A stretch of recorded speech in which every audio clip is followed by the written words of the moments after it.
Good to go. Yo, Khayree, thank you very much. No problem, no problem. Hey, so we just finished up Best of the Best. Man, how you enjoyed it? Actually, I really enjoyed it. This is my second Best of the Best. The first time I came to Australia was 2018 Best of the Best, and I feel like it was a transition year until the new ownership. So it was I had a good time meeting Aussies. I feel like one of the best communities in the world. So I had a great time, but the event was This year I really enjoyed it. Had a lot of fun. The oh my god thing, I was just ridiculous, but entertaining in the end as always. So I enjoyed it so far. Dude, so thank you very much for joining me on West Coast Swing Chats, man. It's really cool, especially from little old New Zealand, little old Australia, having an all-star that's not Australian or New Zealander. It's oh my goodness, Candy! I bet you've been called Candy. Well, I'm sweet. I'm kidding. Oh my goodness. So yeah, well, since you're talking about it, I'd love to ask you. Tell me, what do you think is the difference in the community from where you are? Where are you based? I'm based in Los Angeles area.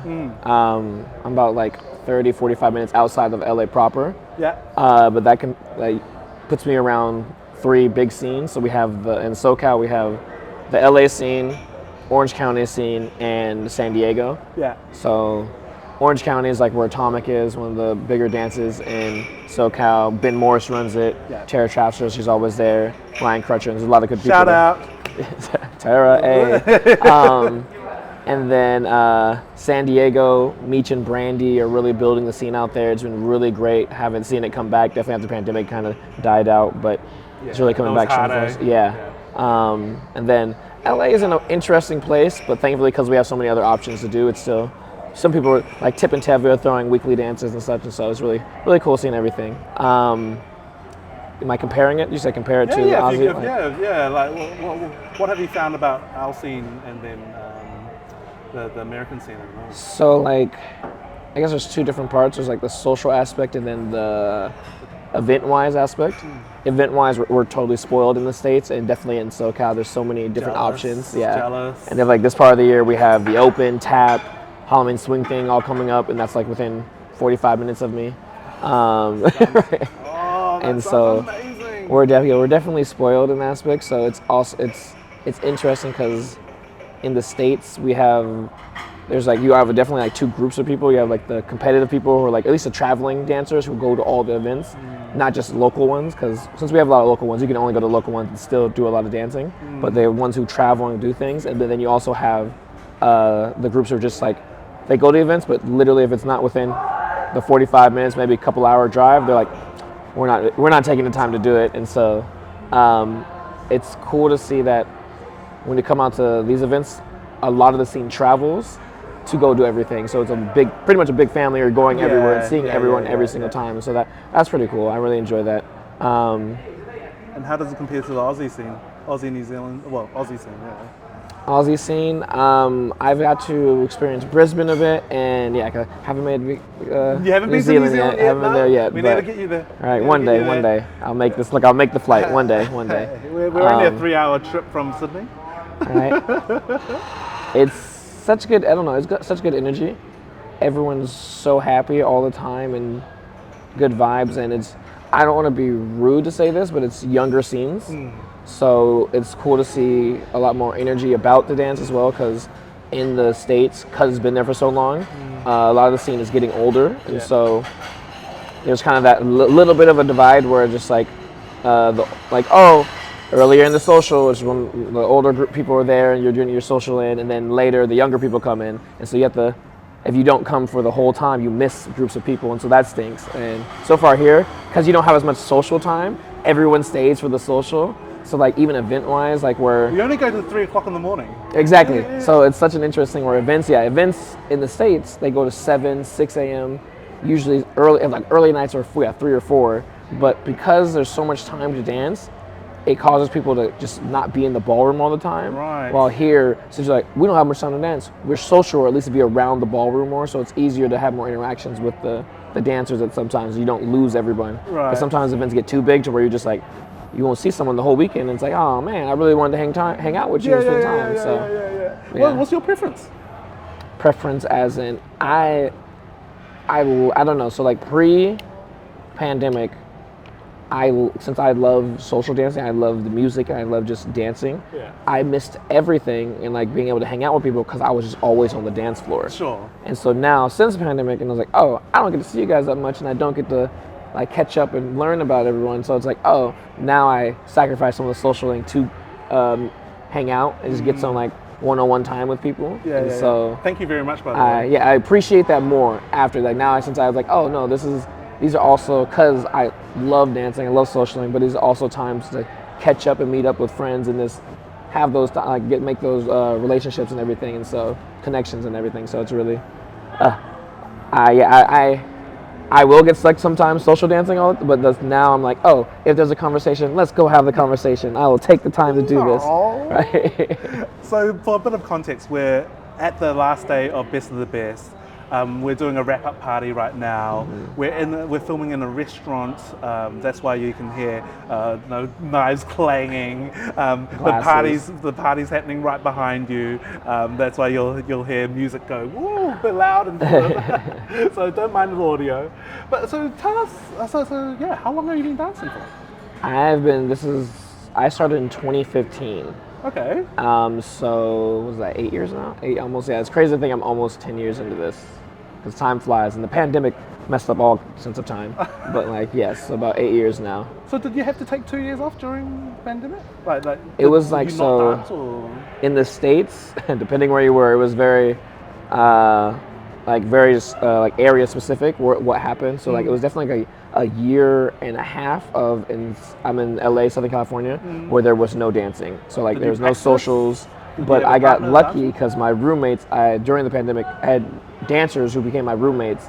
Like they just were like, oh, we're moving to California, can we stay at your place for a little bit before we find another place? But the pandemic, they're like, oh, well, let's just stay here. And so I had dance practice so I was able to still get some dancing in during the pandemic, thankfully. So like your own little training camp. If you were like in MMA, this would be like a training camp. And so it was just at 4. Yeah, I got 4 like high level dancers, and so that was cool. And so that's how you get All-Star, right? Yeah. You lock yourself in with other All-Stars and go, boom, yeah, guys. Yep. Shout out Jeff Wingo. He's there now. He's All-Star with us. Yes. And so So 8 years. So that's not really that long, right? So it's interesting because like because I'm spoiled and blessed to be in LA area, I got through the ranks very fast because it took me from, I'm not the fastest by any means, but it took me from novice to All-Star within 2 years. I was able to make that because. Is that considered fast even in LA terms? Or is that quite yes and quite no. average? I feel like, it depends because I feel like since we have the opportunities to dance, and now as long as you can stand out, and if it's big events, if you just knock out a couple big events, you can really move up quickly. Sure. I feel like I really dove into like volunteering and being a part of events, so I was able to go to a lot of things. So it's like I'll get there, volunteer, and then like, oh, let me compete a bit. Cool, awesome. So that's how you made it cheaper for yourself? Yes, definitely. When I first started, like it was pretty much I was volunteering events. Or either it was watching doors or, mostly like just watching doors at first. And then I realized I can get a part of the production, the setup team, set up and tear down. So then I started working that. So some of the events I was able to work for that. So I got money for doing that. I got a pass to the event and then got money for doing that. And then when I got the All-Star, I usually got a free pass for the event already. So I was like, oh, what's something else I can do to be a part of the event? And so I got into DJing, judging, and doing other things. Right. And so that way you have the love for it. And so yes, exactly. So it just like because this is an expensive hobby. So like if you're like if you're not doing it full time pro, it's a very expensive hobby. So to cut the costs, it was the best way to do it that way. I mean, you've obviously got through the competition scene. Was there a particular time that you kind of felt like, hey, no, I can actually make this. I can actually get through to from novice through to All-Star. You kind of said, no, that's quite achievable.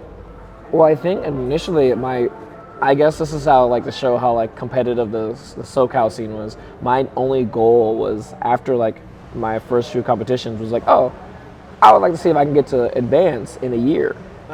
And then, like, so that was I was like, oh, let me see if I can do that. And I'm not sure if so I was able to do that. I got to advance. I think that was the funniest thing, was, like, me walking out for my first advance comp, and someone who was in advance, who knew I just started, like, 9 months before, or, like, 8 or 9 months before, was just like, hey, Khayree, like, what are you doing here? And I was like, oh, I'm in this division now. Like, I was like, did you petition? Right, yeah, I was going to stop you. They're like, did you miss your competition? They just did, immediate. Like, what are you doing? I was like, oh, no, I'm here now. Like, oh, okay, like, yeah. And, like, so at first I was just like, oh, like, I did it. That was my goal, and I met my goal. I was like, cool. I didn't have it, at least initially, an inspiration, like, to go to All-Star. But then, as I kept dancing and going places, I was like, oh, wait, seeing how people are, I was like, I think I can do that. I was like, I feel like I offer something where I can stand out in there. So I'm like, shoot, I might as well try for it. And then So what attracted you to West Coast Swing? So funny story is, I'm laughing because I discovered, so I started in 2015, but I discovered West Coast Swing beforehand. Like, I was in uni, and I took a 1-unit class, and it was contemporary partner social dancing. And so they taught, like, salsa, bachata, lindy, and the last thing they taught was West Coast Swing. And the teacher who happened to be teaching class at my university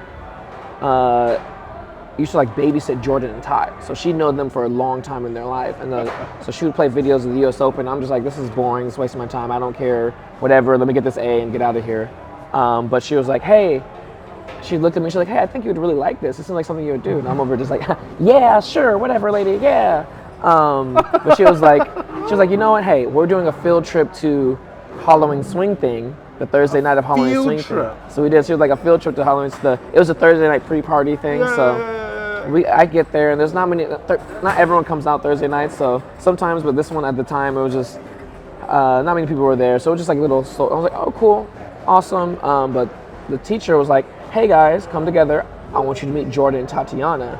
And so I got to dance with Tatiana, and this was like 2011, 2012. I'm like, oh, that's cool, awesome. And she's like, shout out, Tat. Okay, shout out, right? And I was like, cool. And then Tot, oh yeah, awesome, amazing. She makes me feel like I'm like trying to do things, and I'm like, oh, look at me. Tot's doing all the things. Like, oh, I'm killing it. Oh my goodness, this is awesome.